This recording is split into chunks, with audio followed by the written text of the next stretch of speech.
Welcome to On Democracy with FP Wellman. I am Fred Wellman, your host. This is another great show. I say that every week. Every week it's a great show. I have a terrific guest. I think it's going to be a really fascinating discussion. As you guys know, I live in Missouri, a red state, very deeply red state. And I talk about a lot on how the red states are the laboratories of autocracy. Our friend David Pepper was on the show not a month ago, talked about that. I think he's got a book named that. The laboratories of autocracy are these red states, these GOP. And I couldn't find a better guest to discuss that, who also happens to be running for governor, which is really freaking cool. So before I get to her, I think we got a lot to talk about. Let's do some music and have a show.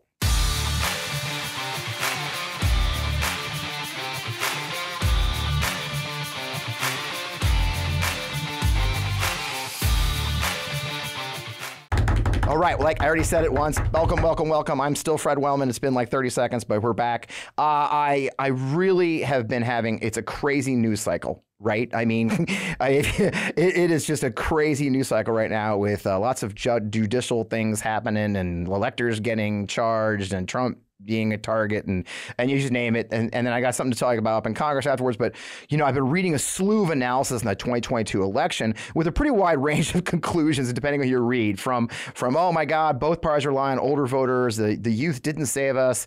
It really wasn't a record turnout. Oh, actually, it was a record turnout. And by the way, we still need swing voter. I mean, data, you can do anything you want with data, and everybody's doing something when they want the data. But the Washington Post came out with an interesting piece today from a Democratic strategist named Celinda Lake. She was a pollster for the Biden campaign, and she did a really interesting piece late today, being Wednesday, about the growth of Generation Z, Gen Z, in the electorate.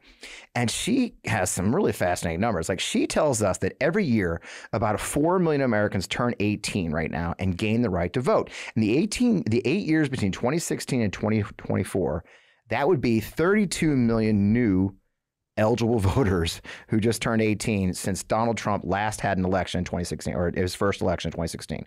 That's a big change. But what's really interesting is that at the same time every year, 2.5 million older Americans die. So in the same 8 years, that's as many as 20 million fewer older voters, which means between Trump's election in 2016 and the 2024 elections coming up, the number of Gen Z's voters will have advanced by a net 52 million against older people.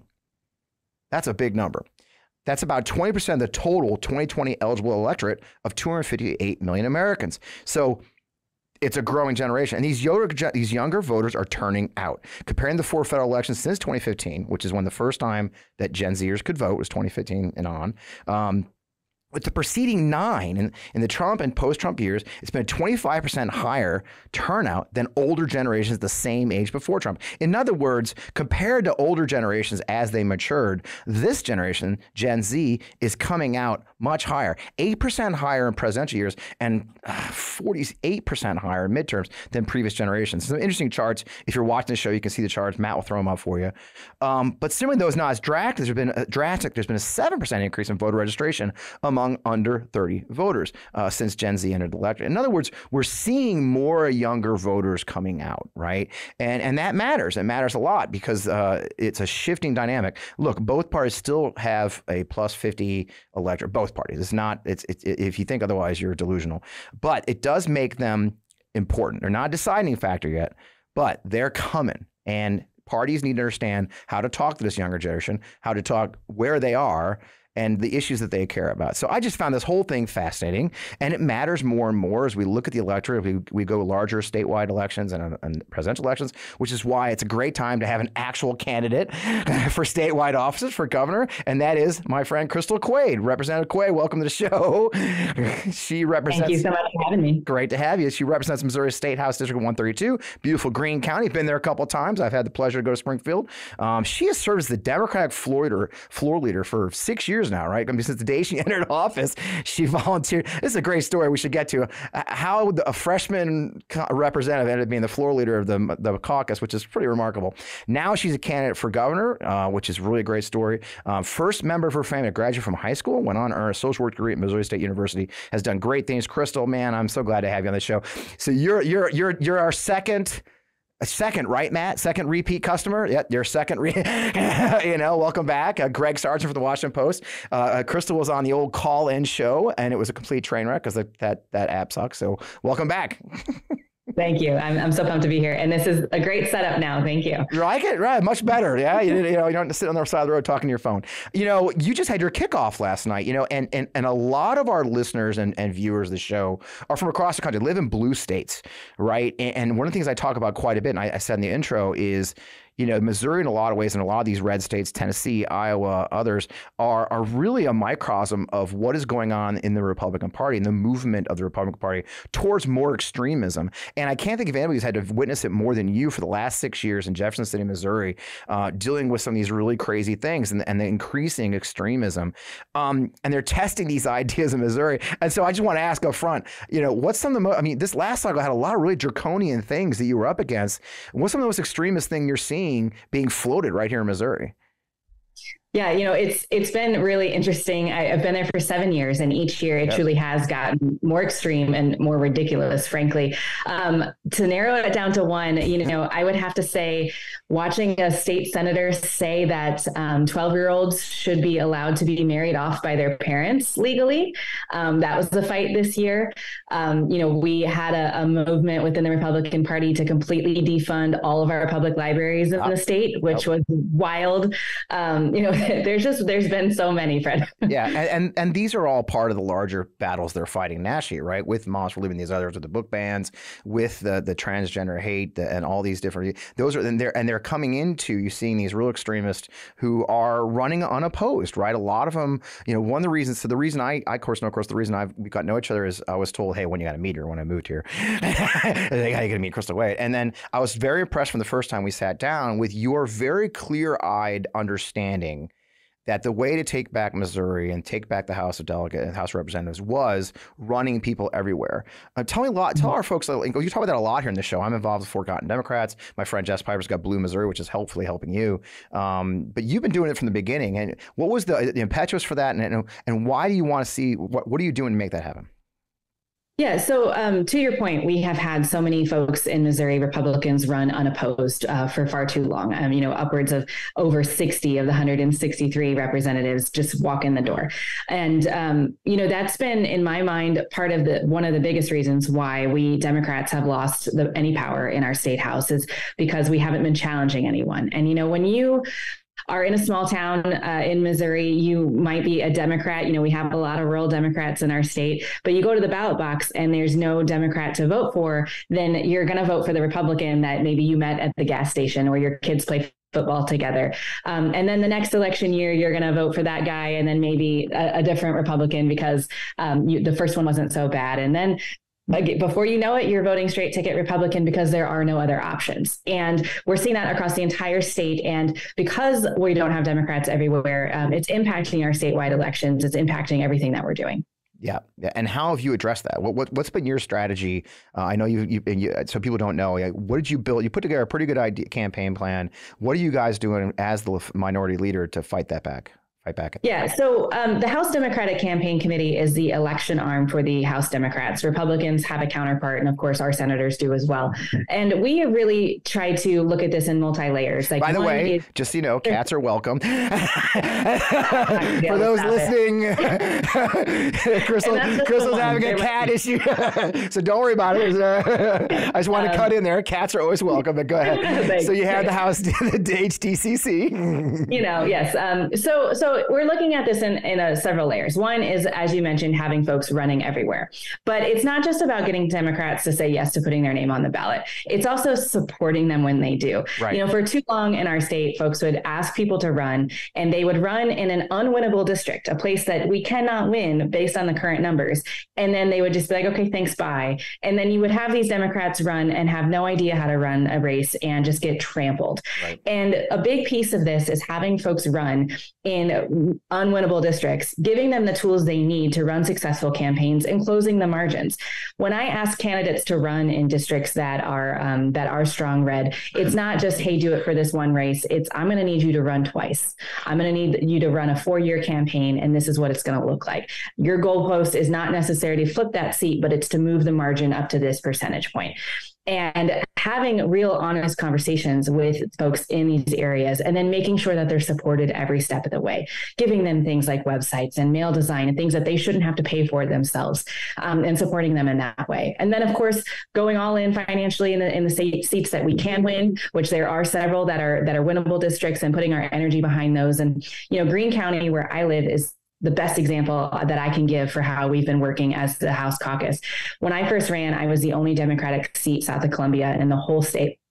For folks outside Missouri, that's half of the entire state. Yeah, that's basically half. Represented by Republicans, and we had my seat. And what we did, we have 5 seats in our county, and we put all of our energy in, okay, we've got to hold my seat, and then what is the next winnable seat? And putting our resources there. But having candidates run in all of those seats and working as a team, but putting our volunteer energy and our door knocking energy between the next flippable seat. We won that one. Okay, now we've got to hold these 2. Now we put our energy behind the 3rd. We won the 3rd. Now we're going to pick up our 4th seat next election cycle. And it's really about being strategic in where our resources are going, but also not forgetting the places that we think we can't win.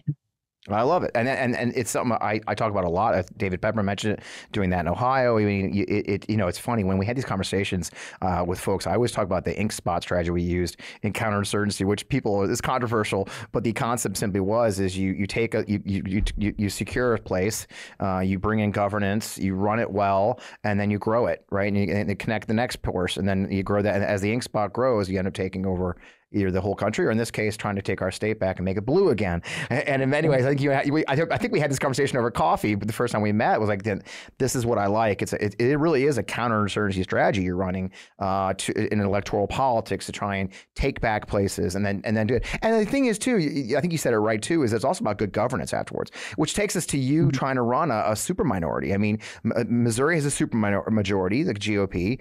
My understanding is it basically means you don't even have to show up, right? They can still get they could, the whole, running the caucus away to Canada is not going to work, right? Because they have enough people. So not just winning, it's also showing you can govern, right? And how have you been doing that? Because I talked to Swalwell about it, but what's been your strategy?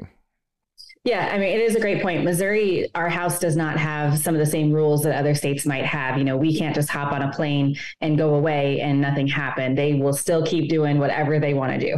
So for us, we have to be really strategic about where we're placing our energy. The Republicans in Missouri are very divided, and it's almost like we have 3 different caucuses in our state. We've got the conservative caucus, as they call themselves, and then the regular Republicans, and then you've got the Democrats. And, unfortunately, the extremists are the ones who are running the show right now. Right. But we find ourselves as Democrats sometimes partnering up with folks on the far right to stop a bill, or find ourselves, working with the moderates to get something passed. And it's really about paying attention to, quite frankly, who's mad at who and who's fighting with who, and knowing which bear to poke when, and being very strategic on where our votes matter. Because they're so divided, they can't pass anything without Democrats, hardly at all. There was one issue this year, which was the anti-trans legislation that we saw that they just pummeled through and voted exactly how they were told. But outside of that, this was actually the least amount of bills that have been passed in Missouri in my lifetime outside of COVID was this year. And the bills that did pass outside of the anti-trans bills were all things that Democrats voted yes on. Wow. And if they hadn't had our votes to pass some of the things that we did, they would have never made it. And so it's been really interesting the past few years, because that divide among the Republicans have gotten worse and worse. And so as Democrats, it's really great when it comes to stopping things, but I would much rather live in a state where we are not just saying no, but actually being proactive and working to help Missourians. Yeah, it's and what I also think, what I was hearing as you were saying that, is the reminder that we can't be dogmatic in that. If you ever work with Republicans, like a lot of our Republican counterparts are like that. If you do anything with a Democrat, if you say the word bipartisan, you're banned for life. You're off the island.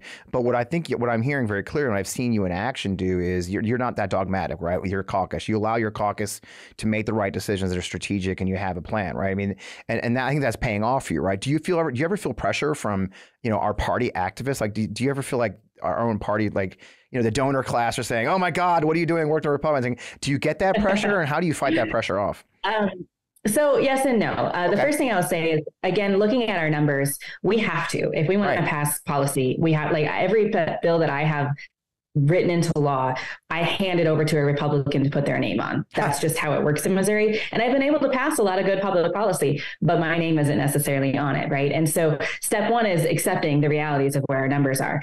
But to answer your question, absolutely, we get pushback from folks. But what I have found is in states like Missouri, you've got to find places where you can work together. And I'll be the first to say it's super hard. I mean, the day that the Republicans passed the most extreme abortion ban in the country, they passed the bill and immediately went on to another policy discussion that Democrats wanted to vote yes on and work with the Republicans on. But we just had a 2-hour debate where they took my rights away, and it is really difficult to jump from one thing to the other like that and be able to put your personal beliefs aside. And we can't always do it. I don't want to say that we're always successful at that. There are days where we just walk out of the room because it's too much. But if we were to do that on everything, we would never be able to pass anything. Yeah, I think there's a lot of lessons there at the national level, for the national level, right? We're seeing that in the House right now. They're having to pick apart those battles and divide and conquer quite a bit. But you've had some great achievements. I mean, what would you say of one of your? I mean, you've, like you say, you've been in Jefferson State for 7 years. What would you call some of your crowning achievements? Well, the first thing I would say is fully funding Medicaid expansion. It was huge. Missouri was one of the states that chose not to opt into expansion when President Obama was in office. Yeah. And it got done by the initiative petition process, by a vote of the people saying, we want this. It's been 14 years. We're done. Do it. And then once it was passed, the Republicans refused to fund it. And so we spent a few years fighting that battle, and we were able to get it fully funded and have every year since then, which has been huge. And I'm so proud of that. Yeah, that's a lot of healthcare for a lot of people. And you've also fought off some really terrible things, right? I mean, a lot of the trans legislation has been insane. It's still not good enough, but you've killed a lot of really bad ideas that have come in as well, fighting it that way. Mm-hmm. You know what? I think maybe, Matt, that's a great place to take a pause. We'll have first hear from some of our wonderful sponsors to keep this show going. And then I wanted to segue into what you're doing now. Hey, look, everyone knows how annoying cheap razors are. The cuts, the irritation, the frustration, and don't get me started on subscription razor services. The headaches they can cause if they show up on your doorstep. That's why you got to meet Henson Shaving. Henson Shaving is a family-owned aerospace parts manufacturer that's made parts of the ISS and the Mars rover, and now they're bringing precision engineering to your shaving experience. And I'm an old pilot, so I love me some aerospace manufacturing, let me tell you. Now, razor blades are like diving boards. The longer the board, the more wobble. The more wobble, the more nicks, cuts, and scrapes. A bad shave isn't a blade problem, it's an extension problem. By using aerospace-grade CNC machines, Henson makes metal razors that extend just 0.0013 inches, which is less than the width of a hair. That means a secure and stable blade with a vibration-free shave. It gets better. The razor has built-in channels to evacuate hair and cream and makes clogging virtually impossible. So seriously, Henson Shaving wants the best razor, not the best razor business. That means no plastic, no subscriptions, no proprietary blades, and no planned obsolescence. The Henson razor works with standard dual-edged razor blades to give you that old school shave, like me, with the benefits of new school tech. So once you own a Henson razor, it's only about, $3 to $5 per year to replace the blades. So I'll tell you, I don't shave often, obviously, but my first shave with the Henson razor was incredibly refreshing. The design is sleek and the durability is top notch. The Henson razor is truly so much better than your run-of-the-mill razor, and it's the quote-unquote traditional razor brand that you're used to. Now, the affordability factor is absolutely game-changing. No more wasting your money on expensive blades. With Henson Shaving, you can get like a year of blades for around $5. So it's time to say no to subscriptions, say yes to a razor that's lasts you a lifetime. Visit HensonShaving.com/Fred to pick the razor for you and use code FRED, and you'll get 2 years worth of blades free with your razor. Just make sure to add them to your cart. 2 years of blades. So that's 100 free blades when you head to HensonShaving.com/Fred and use code FRED when you're there. Check them out. Have you heard of senescent cells, also known as zombie cells? These old worn-out cells no longer serve a useful function for our health, wasting our energy and nutritional resources. These zombie cells tend to accumulate in our bodies as we age, leading to the aches, slow workout recoveries, and a sluggish mental and physical energy associated with that middle-aged feeling, which I might know something about. Now, our sponsor, Neurohackers, packs 7 of the most science-backed senolytic ingredients in one formula called Qualia Senolytic. You can take just 2 days a month for fast, noticeable benefits for a much better aging process. Senolytic ingredients are science-backed to support our body's natural elimination of those zombie cells. Now, my body and energy levels feel about 15 years younger after just a couple of months of adding Qualia Senolytics to my diet. I love how easy it is to take, having more physical and mental energy for my family, my friends, my gardening, my walking. It's a win in how I show up for those I love and the things I love doing. My productivity is doubled. I feel invigorated, enthusiastic, with the daily drive and motivation to get things done. And let me tell you, I got a lot of things to get done. Now, the formula is a non-GMO, vegan, gluten-free, and the ingredients are meant to complement one another, factoring in the combined effects of all the ingredients together. Now, it's also backed by a 100-day money-back guarantee, so you have almost 3 months to try Qualia Senolytic at no financial risk and decide for yourself. If you're in your late 20s or older like me, adding Qualia Senolytic to your diet can play a crucial role in combating negative aging symptoms.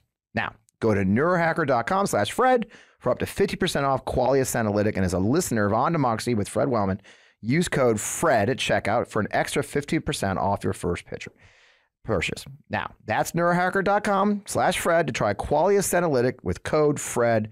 Start aging on your terms like I have. And we're back. So I talked a little bit about your leadership for the last 7 years, but let's look forward. I mean, you just announced. So, you're going to run for governor of a red state, right? And we were talking about how hard it is to govern here. Let's just start off at the top. Why run? You're a woman in a red state with a supermajority Republican legislator that hasn't had a statewide Democrat in several years, right?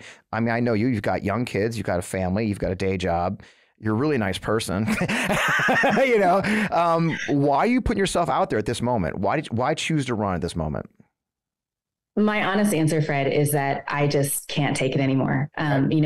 Jefferson City has, as we've talked about, become so extreme, and every year has gotten worse and worse. And I found myself on the House floor this year when we were debating, the Republicans tried to make it so that any entity, nonprofit, organization, business that has a diversity, equity, or inclusion line in any of their bylaws or mission statements would not be able to contract with the state of Missouri, Jesus. Essentially making our government just stop functioning, right? Even the Missouri Baptist Association has a DEI line. And we were having this debate on the floor, and I have my Democratic colleagues, some of which lived through segregated Missouri, standing on the floor, talking about their own personal experiences in a very emotional and passionate way. And I remember just standing there and being like, what the hell are we doing? This is where our state is right now. The extremes are winning. The extremes are winning the discussion. And folks are tired of it. I'm tired of it. My voters are tired of it. When I knock doors, Democrat or Republican, people say to me, like, what the hell is going on up there? This is ridiculous. And so I want to jump in to fight back. I want to jump in to bring some normalcy to government and to be able to talk about not these social issues that the Republicans are just manufacturing that aren't even real, but have honest discussions about the fact that I've got folks who are working 2 or 3 jobs and still can't pay for childcare services. The fact that we have so much foreign owned farmland in our state that we don't even know how much is owned by Missourians anymore. There are just so many issues that I hear about every day from folks. We've got a huge contamination problem up in the city of St. Louis right now. Right. There's so many things, but instead of talking about any of that, what we're doing is spending, 14 days attacking 12 trans children in our state. People don't want us doing that. They want better from their government. Right. And that really is the key. I loved your ad, your kickoff ad. We'll have to run our ad at the end there, Matt. So I'll be sure to get that to you. But, you had the roller derby in there. But what strikes me more about, your bio and knowing you personally is you grew up each morning helping your mom in a diner. You grew up in a diner before school. You're the first kid in your family to go to high school, graduate high school. And then you went on to college and got your degree. You didn't grow up with a silver spoon. I think you maybe grown up like maybe a tin spoon, right? How did that drive you here? How did that shape you? You're up against when your prime opponents, Jay Ashcroft, is the scion of the senatorial, gubernatorial, of the lifetime political family, like he's like the prince of the family. But you're not. You grew up in Springfield. How'd that shape this? That's the reason I got involved in politics to begin with, was because I wanted to help folks like my parents. I'm a social worker, and I went to Jefferson City during college, and I remember a debate on the floor talking about low income folks. And I want to say it was about Medicaid, but I don't recall exactly what the debate was. But hearing these elected officials talk about working class folks like my parents, and with such disgust and disdain for, calling them lazy, saying things that were just so atrocious. And it was honestly, when I was a teenager, I was like, okay, this is not what people think it is. And we need to elect folks who understand what regular life is like for everyday Missourians. And there are, you mentioned my story, and lots of folks have been like, oh, it's so cool, you're the first in your family to graduate high school and go on.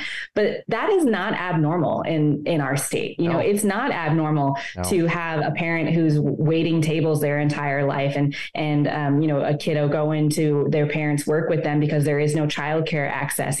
That's how most of my constituents live their lives, and they deserve to have a government that reflects that and understands what their day-to-day life is like. Yeah, and there's not enough folks who think that way, right? There's not enough of our elected officials who remember the roots they were. I was actually talking to someone about Missouri 6, our congressional. So Missouri 6, for those who don't know, is a congressional seat. It's really the top third of the state is Missouri 6. And the guy there, Sam Graves, Republican, I did some research, Crystal. Sam Graves was first elected to the state house in 1992, 6 years after graduating from college, and has been an elected official ever since. He's been in Congress 20 years. The same representative for a district. I mean, at some point, you're no longer a man of the people when you've been in Congress, for 20 years. And the fun thing I love when I look at his bio, it says, well, small business owner, like, really when? I mean, that's like saying I was a marathon runner. Yeah, 30 freaking years ago. But no, you're a professional congressman for 20 years now, and that is the battle you're up against. That is who you're up against in the state here. But I do think. You see hope, though, right? I mean, we talked about it a little earlier. We said Missouri has voted for progressive issues again and again. These ballot initiatives. You mentioned one of them, I believe, about the Medicaid expansion. That was a state similar to what Ohio is doing. For those who aren't familiar, many states had the ability for voters to get if you get enough large enough petition, you could put something on the ballot, vote on it, and pass it, and it goes into the state constitution. And you can explain that process, but we've done that. We've won very progressive issues. I mean, marijuana was another one, right? I mean, marijuana expansion, we're a red state and we expanded marijuana, but then you have GOP holding all the statewide offices, and very little's changed. Where's the disconnect for you and your perspective, having been an elected representative? Where's the disconnect between the people passing these, what would be progressive, versus who they're electing? And how do you exploit that? Yeah. So you are exactly right that we have seen so many progressive issues, not just Medicaid expansion or marijuana, but stopping right to work laws. So anti-union laws that the Republicans are trying to do. Stopping puppy mills was one that we've seen. The citizens have used this ballot process for so many years, for so many important things. Raising the minimum wage is the next great example. And we're hopefully going to continue to do that next fall. But the disconnect is kind of two parts in my mind. One, our state has been extremely gerrymandered for many years. Right. And the citizens, through an initiative petition process, actually changed the way that our districts are drawn. For those who don't know, Missouri has been a state where the elected officials, me, get to design what our districts look like. We get to pick and choose, and we vote on it, which is just wild. And so the citizens actually passed an initiative called Clean Missouri several years ago that took it out of the hands of politicians and put it to an actual map maker. A demographer was the one who got to draw our lines. Well, then the Republicans decided to undo that and actually brought our map making back to elected officials having the being able to determine that. And we have it's a little different now, where there's a partisan commission that the governor actually appoints. So our Republican governor picks the Democrats and Republicans to serve when they're drawing the House and Senate seats. And so it's a wild, complicated situation. Without getting in the weeds, we have been a state that is extremely gerrymandered. And so, to our point of the earlier discussion, we've had so many states that both Democrat and Republican, our Democratic seats in the cities are, you don't see Republicans running for them, and vice versa. And so that's been a huge part of the problem. The other thing I would say is again, to the previous point, if you don't have Democrats running in some of our smaller communities saying, we're the party who wants Medicaid expansion and healthcare for you, we're the party that want you to have access to living wages, and we're going to fight for that and have been fighting for that. We're the party that stands with workers and your ability to bargain against corporate interests. We have not been present in these communities to tell them that we're actually the party who is fighting for them. And so that connection of, we saw folks who voted against right to work, which is a union conversation, then turn around and vote for their Republican counterparts because there were no Democrats saying, hey, don't vote for that guy because he wants right to work, right? So it's been a two-part problem in our state. Yeah, it makes sense. And it does go something that David said in our conversation too, is we're not present. If no one's running in those districts, there's no Democratic committee, there's no one saying, hey, hold on, even we're going to lose by 30, 40 points, at least we're a part of the conversation. We're pointing out to people, and losing by 30 points is better than losing by 80. Especially for you as you're running for governor, right? And I had a great conversation a month ago. I'd like to bring up my old guest because I learned. Look, I had this show so I can talk to cool people. Crystal, I think you know this already. It's a running joke. That's why Matt laughs because it's like people are watching it now, and I started just to talk to cool people like you. But a month ago, one of those cool people is a guy named John Nichols, although he was a double too. Matt. So John Nichols is on the show. He writes for The Nation and the Capital Gazette in Wisconsin. And he went to great depth on how Janet Protasewicz won her Supreme Court race against the odds, in Wisconsin by going hard in rural regions of the state. She was dropping ads on over-the-air radio, like the classic rock stations that people are listening to as they drive around their rickety trucks. There is a strategy. Are you thinking in those terms? And I know you well enough to know there's no way you're not thinking of this already. Absolutely. Yeah. I mean, we've already got it all mapped out and are looking at what percentage in what county. But the reality is this, for a Democrat to win statewide, it is very similar to how our ballot initiatives go. Okay. We've got to increase turnout in our cities. That's Kansas City, St. Louis, and Springfield, where I live, and Columbia as well, which is a college town in the middle of the state. Yeah. We have to register voters. We got to get them to show up. We got to increase that voter turnout. But even with that, we still have to get about 350,000 to 400,000 votes in rural Missouri. Mathematically, you just have to. And so when we're looking at how we win statewide or how we increase minimum wage in our state, we have to be looking at the both and. And that goes back to the other conversation about having folks running everywhere. One of the things that when we're recruiting House candidates or city council candidates or school board candidates, part of that discussion is, you're not only moving the needle in your district, but that 3 or 5 points in a city like Joplin, Missouri is going to help get a Democratic governor. And it has to be, working from the bottom up and from the top down, and all of us working together in a really coordinated way to be able to get that done. And I'm optimistic too. We've got, the Democrat Party there seems to be kind of re-energized again. And for those who don't live here, there's a guy named Russ Carnahan, as a former congressman, has taken over as the chair. Spent a lot of time in Washington, D.C. He knows what he's doing. There are these where hope springs eternal a little bit. And when I heard you were going to run for governor, I was like, well, the hope does spring eternal, because I know you well enough as a political operative to know that you don't do things that I haven't done your homework. It's like, and so I'm optimistic that you'll find that path and you find the team you're looking for and the enthusiasm for it. But I think, I think we're getting close. I wanted to kind of circle back to the very beginning, the topic we said at the very beginning. And, a lot of the folks listening to the show, watching the show, they don't live in red states. They're, good folks all over the country. We're very blessed. We have an international audience. It's wonderful. A lot of Canadians. Love you, Canadians. Love to Montreal. Thank you. Why should people who live in a blue state or Canada, why should they care about what's happening in a state? Like, why should they give money to your campaign, for example, right? To support your efforts. Why should someone who lives in Washington State, a very blue state, they're living very comfortably, their vote. I have people write me from there saying, Fred, my vote doesn't matter here because we're 80%. Why should they invest in Missouri? Why should they care about this wonderful movement you're trying to build? I love this question, and I'm going to give kind of a cheesy answer back to you, but I believe it. This is cheesy central. We're optimists here, Crystal. The very values that make me a Democrat is the concept of everybody deserves a shot. no matter where they're from, no matter what barriers stand in their way. Everyone should be able to live a happy, fulfilled life, a life with dignity. And those policies are what make me a Democrat. And when I look at states like Missouri, you know, the very folks that I want to fight for don't have the privilege to leave a state like Missouri. Right. You know, we talked about, highlighting Missouri passed a bunch of two pieces of anti-trans legislation this year. And I have so many folks from the LGBT community who want to leave this state, and they're very scared for their families. And lots of women, you know, we no longer have access to abortion in our state. Even in cases of rape and incest, you cannot get an abortion in Missouri. And so I have people with daughters who are saying, you know, I'm encouraging her to go to college somewhere else instead of being here. There are so many folks who don't have the privilege to leave. And that's why I am staying and fighting for my state, because I love my state, but also for the folks who don't get to leave. And so when I have the conversation with folks who live in Washington or these wonderful blue states, like, you should be helping states like Missouri from your place of privilege, from your state that you know you're safe in and that your kids are safe in. Think of the millions of Missourians who aren't safe, who deserve the help. They deserve it just like everybody else does.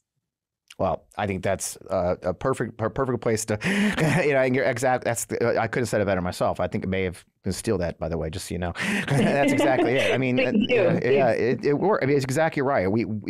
This does impact the whole country, right? Just because it's far away from you, this is the laboratory for these crazy ideas, and no one's immune from it anymore. That this movement, if you see what happened today in Congress with the kind of crazy things that these folks are doing, and by the way, today's state rep, today's city council members, tomorrow's tomorrow's senator. Tomorrow's, well, here in Missouri, today's AG is tomorrow's senator, but that's a thing over and over. But you deal with that and you fight that battle. But the battle matters. Battle matters not just here in this state, but in all the states. Well, I love that. So the bottom line for everybody, though, is where can we find you? Where can folks who didn't hear about you till now find some information about you? Maybe throw a couple of dollars, folks. Well, thank you. So my website is just my name, Crystal Quade. It's QUADE.com. I'm also on pretty much every social media platform. I represent a college town, so I'm all over the place.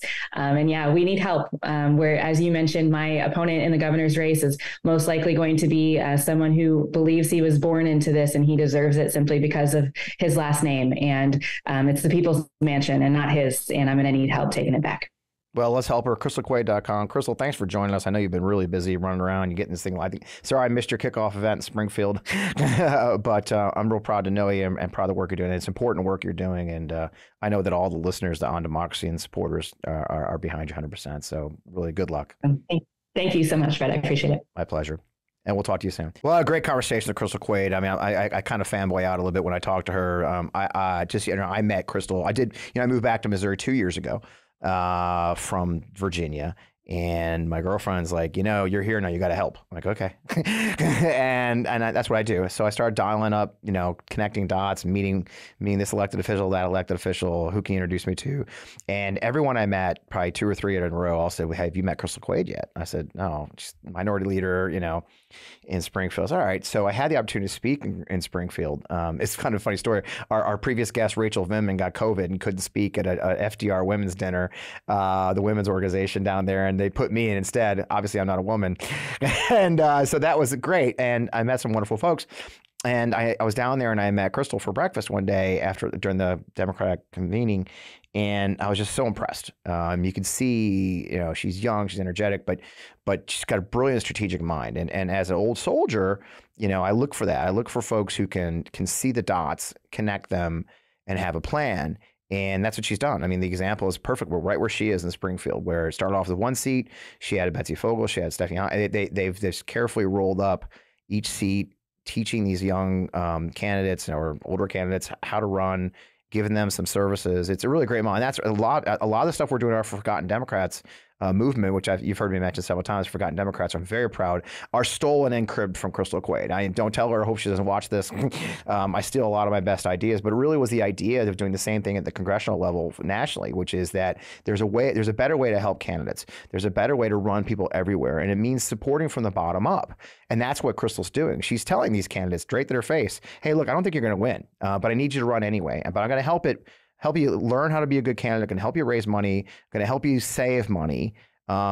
but I need you to run. And if we could do that, imagine what we could do nationally, folks. If you took Crystal's model and expanded it, we're doing it with Blue Missouri, my friend Jess Piper. We're doing it with Forgotten Downs. We're doing it with Blue Ohio. The idea that we support from the bottom up, we run everywhere. Because when we don't run opponents to these Republicans, they don't have to answer to the people. They don't have to answer the person at the big tent. They just have to answer the person that are far right, or no one. I mean, several of these guys just have never had any opponents whatsoever. It's unacceptable. And it leads to where we are, where states like Missouri have basically been overrun and forgotten. So Matt will throw up the Forgotten Democrats. You can always just text Fred to 33777 to learn more about that. We got a great show. We've got a great Zoom coming up for the family there. But that's what we're doing with Forgotten Democrats. And frankly, I give a lot of credit to Crystal Quaid and what she's done with the House Democratic caucus that she leads here in Missouri. So I think with that, let's take another pause for our wonderful sponsors we've got this week. We just keep getting better sponsors, and then we'll be right back. Do you know your temperature at night can have one of the greatest impacts on your sleep quality? If you wake up too hot or too cold, like I do often, I really recommend you try out Miracle Made sheets. Inspired by NASA, Miracle Made uses silver-infused fabrics and makes temperature-regulating bedding so you can sleep the perfect temperature all night long. Now, that silver-infused fabric means that Miracle Made sheets are thermoregulating and designed to keep you at the perfect temperature all night long so you get a better night's sleep. And I can tell you honestly, I have. Now, the silver fusion technology also adds an extra benefit. It means the sheets prevent up to 99.7% of bacterial growth, leaving them cleaner and fresher 3 times longer than normal sheets. There's no more gross odors from your sheets. You don't have to worry about any problems with bacteria. They just last longer. Now, I've been sleeping with these sheets, and they're seriously comfortable without the high price tag of other luxury brands, and they feel as nice, if not nicer, than the bed sheets used by some 5-star hotels. Stop sleeping on bacteria. Bacteria clogs your pores, causes breakouts and acne, a whole bunch of problems. Sleep better, sleep clean with Miracle.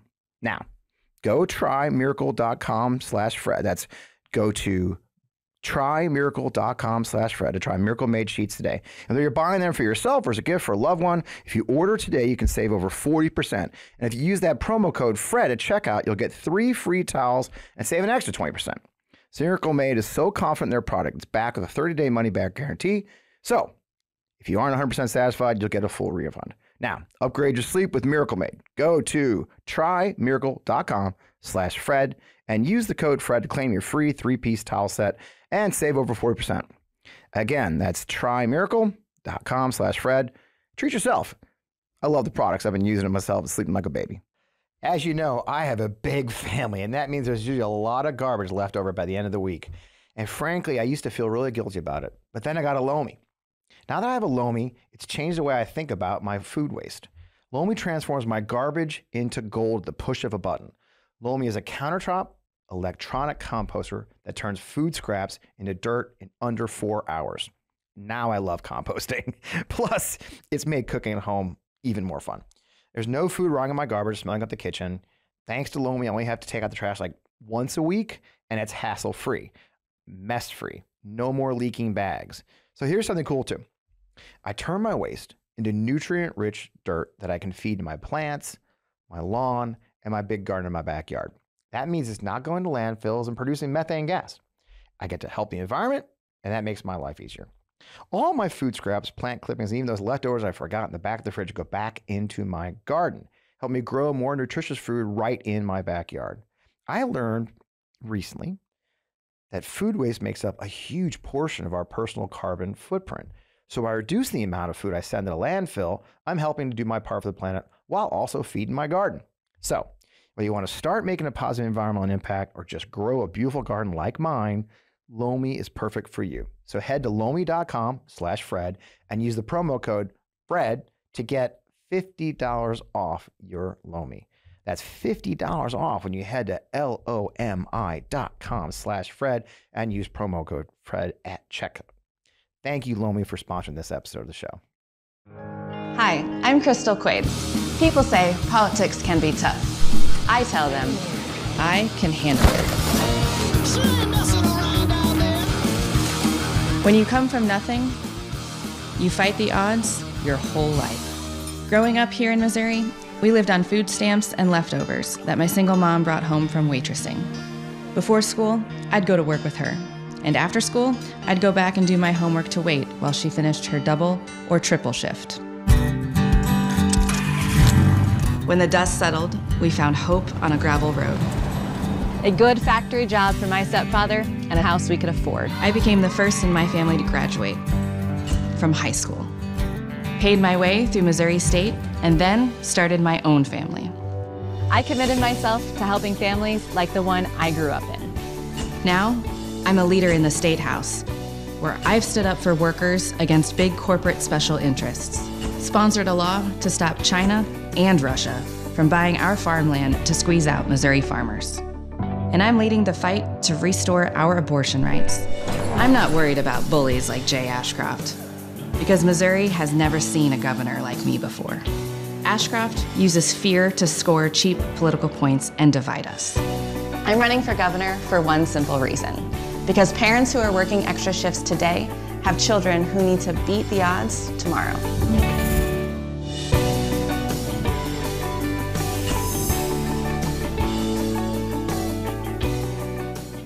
Thanks, sponsors. I tell you, I love my sponsors, and I actually do use all these products, by the way. So it is real. The best part about getting sponsors like these is they actually send you their stuff. So I sleep on these sheets, and I take these wonderful supplements, and I'm very blessed with that.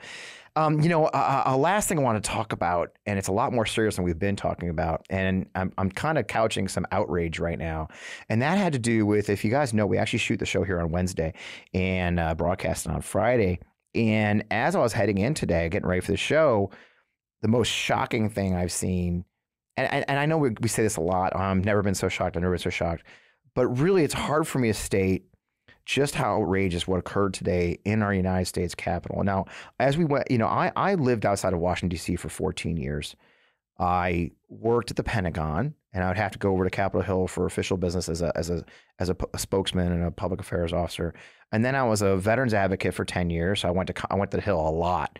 We helped pass, worked with Wounded Warrior Project to help pass allowing reproductive care for veterans who were injured in combat and couldn't have kids, so they had IVF treatment. All that was banned until just 6 years ago. So these really important things. I had the pleasure and the privilege to walk the halls of Congress and to go into our Capitol and stare in awe at the Capitol dome from beneath it, stare in awe at the statues that are there. If you guys know, in Statuary Hall, there's 2 statues from every state of the titans of that state.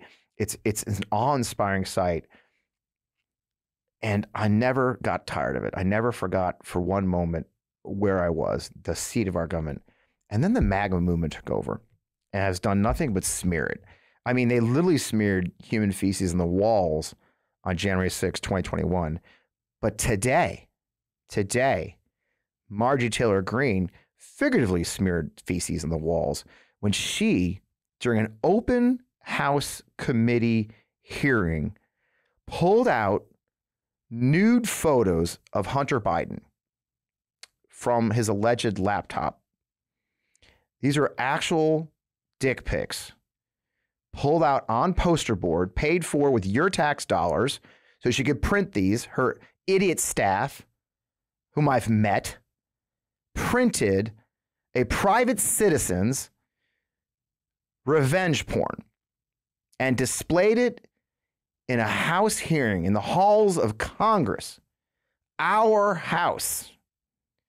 This woman from Georgia had the audacity to show nude photos of a private citizen in our Capitol. And it's just outrageous. As our guest last week, Eric Swalwell, called it, the GOP has become the house of the party of non-consensual nudes. I did something on the way here. I actually have it open here on my computer. I looked something up on the way here. Would you believe that the District of Columbia has a revenge porn ordinance? It's illegal. Let me read the third party. The final portion of the law states, it's DC Code 22-3054. Hey, any attorneys out there and police, that's DC Code 22-3054. A third party who comes into possession of the sexual image and who publishes it, i.e. shares it with 6 or more people, like a full hearing room or C-SPAN, can be charged with second-degree unlawful publication of a sexual image. This is a misdemeanor offense punishable by up to 180 days in jail or a fine of $1,000. To prove this offense, government must establish defendant knowingly published a sexual image that was obtained through a third party, say a fake laptop. The person depicted was either identified or identifiable, say a very clear face of Hunter Biden, the president's son, a private U.S. citizen, and the person depicted did not consent to disclosure or publication of the image. I'm positive Hunter Biden didn't agree to have his photos printed on poster board. And then the defendant published a sexual image with conscious disregard that the sexual image was obtained as a result of a previous disclosure or publication of the sexual image made with intent to harm the person. Yeah, all four of those pieces are so fucking obvious that if the MPD, the DC Metro Police isn't knocking on goddamn Marjorie Taylor Greene's door and hauling her before the district attorney, it's a absolutely outrageous. Because, in the same fucking hearing, this woman told these whistleblowers at IRS that any person who breaks the law should be prosecuted. Yeah, no shit, Marjorie. Any person who breaks the law should be prosecuted. And you broke the law. In our house. Our house. She showed nude images of a private citizen. Look, I know we're all tired of being outraged all the time. I get it. But pick your battles and be fucking outraged that the Republican Party under Speaker McCarthy, Kevin McCarthy, this is your legacy, Kevin McCarthy. Your legacy is Speaker of the United States House, a line of men, titans of America and women who go back to the founding of this nation. Your legacy, Kevin McCarthy, is you let your little lap dog, your little barking, yipping dog, publish nude photos in the House of Representatives, and we'll do nothing about it. That's Kevin McCarthy's legacy to the United States of America. No, it's not that he had to vote 15 times like a fucking loser. No, Kevin McCarthy's legacy is that his little yapping dog, Marjorie Taylor Greene, published the nude photos of a private citizen in the House of Representatives today. That's how far the House has fallen. That's how far the Republican Party has fallen. And I guarantee you, as we sit here recording this show, right now, there's a bunch of assholes defending it. There's a bunch of propaganda saying it's no big deal. They're going to convince you it's no big deal. This is how they win. Be outraged. Because you know what? We joke a lot about you could be next, but goddamn, you really could be next. How many women have their lives destroyed by revenge porn? And men. How many people have had their lives destroyed by having leaks of their private information? And we were outraged. We were outraged when they did that to Hollywood actresses and others. Be outraged that a private citizen who holds no public office, unlike Ivanka Trump, unlike Jared fucking Kushner, who held private or public positions in the White House, they're public figures. Hunter Biden's nothing more than the president's son, a recovering addict who went through hells of trauma, the trauma this young man must have gone through in his life, losing his mother, losing his sister, losing his brother who was his idol. Drug addiction. How many families in America have dealt with drug addiction? And these monsters people are using it for political gain, where they're willing to let this horrible human being publish the private nude photos of a private citizen in our house. So I'm urging you, be pissed. It's okay. I know we're tired of being angry. But you know what happens when you get tired, you quit. When you get tired of being angry, when you get tired of the fight, they win. They're counting on it. They're begging you to fall off. They're dying for you to give up the fight. Steve Bannon said it best. He says, you flood the field with shit. And that's what they want. They're going to flood the field with shit till you're tired. You're worn out. You can't do the fight anymore. That's their goal. But we can't. Just like when I was at war. I went back I remember sitting in Kuwait night before my third Iraq tour. My fourth combat tour. My kids are at home, 4 kids, my wife. And I was sitting in Kuwait, and the news came across my phone that a rocket attack on the unit I was going to, a rocket attack from Sadr City hit the gym and killed 2 people. A gym I'd used in my previous tour. Literally the night before I went back into Iraq. 2 men got killed in the gym on the stair stepper, for God's sake. I was tired. And I was scared. I admit it freely. You get to a point in combat, I think when you've gone to war a few times, where you just kind of go, okay, is my luck going to run out? At what point does your luck run out, right? I mean, I've never gotten blown up. I don't have a Purple Heart. People have tried, a couple of close calls, but I've never been blown up or shot. And this third tour, I'm going in, I'm like, man, at what point does my luck run out? But you know what I had to do? I was a soldier. I turned my phone off. I said goodbye to my wife and kids. I called my wife and kids, say goodbye one last time. Next morning, I got up the crack of dawn, before dawn, and boarded a flight to Baghdad. That's what we do. And unfortunately, even private citizens like you and I are now forced to be warriors for our country and warriors for democracy. And the only choice we've got is to fight. And I wish it wasn't that way. I wish we could go back to arguing about baseball. I wish we could go back to arguing about tax policy.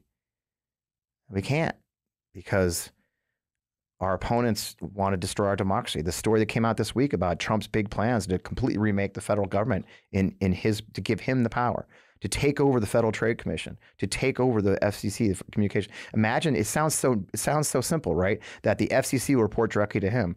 Well, that means he could literally close down this show if you say something wrong. That means he could close down companies like Disney because they say something they don't like, the Don't Say Gay bill. That's literally the power they want. We have no choice but keep fighting. And so I hope you'll keep joining us here at the MeidasTouch Network as we keep giving you ways to fight. I hope you join me with the Forgotten Democrats. Just text 337-FRED to 33777. That's a way to fight. If you ask me, how can I get involved? Help us elect decent people. Because we keep focusing on the top 18, but it's the 150 underneath that are a real problem. We get rid of those 150, half of those guys, guess what? We don't need to worry about those fucking 18 nut jobs. That's how we start. But I wish I could tell you good news that it's going to get better, but it's not, because the fight is on. Just like I had to put on my uniform, I had to put on my body armor, I had to board that C-130 and fly my happy ass into Baghdad International Airport. It's what we have to do. And so I'm glad you're here with the fight with me. I'm glad to have you on our team. I'm so proud to be part of the MeidasTouch Network. I hope you'll stay in the fight with us. With that, thank you for joining the show. We've got another great show this week. We a lot of cool stuff going on. We're posting a lot of videos on the MeidasTouch Network. We also post videos. I tell you a secret. They're the On Democracy podcast channel on YouTube. It's a secret. You can find all of our shows there. You can find us on Apple, on iTunes. You can find us on Spotify, Google, Amazon. Leave us a review. I'd love you to leave us a positive review. I crave positive feedback. It's who I am. But that's how people will keep us in the fight, is your wonderful support. Subscribe to our Substack is another place. We'll keep finding ways to keep this fight going, but take a second, watch this video of her showing the nude photos of an American citizen, and take a moment to be fucking angry. Also, Mr. Shapley. Come on. Mr. Chairman, we're 1 minute and 53 seconds over. As long as Ms. Ocasio-Cortez can get equal time, she can keep going. I will let Ms. Green wrap up 5 seconds, and then I'll give Mr. Mafume additional time. And then gird yourself for the battle. Take that anger and keep fighting. And with that, thank you for joining this wonderful show. Thanks for Matt being back in the producer booth, putting up with me. Thanks for our great guest, Crystal Quaid. I just would love, I'd give anything for you guys to go over to crystalquaid.com and chuck her a few dollars so she can put the fight that we deserve here in Missouri and you deserve. With that, we'll see you next week.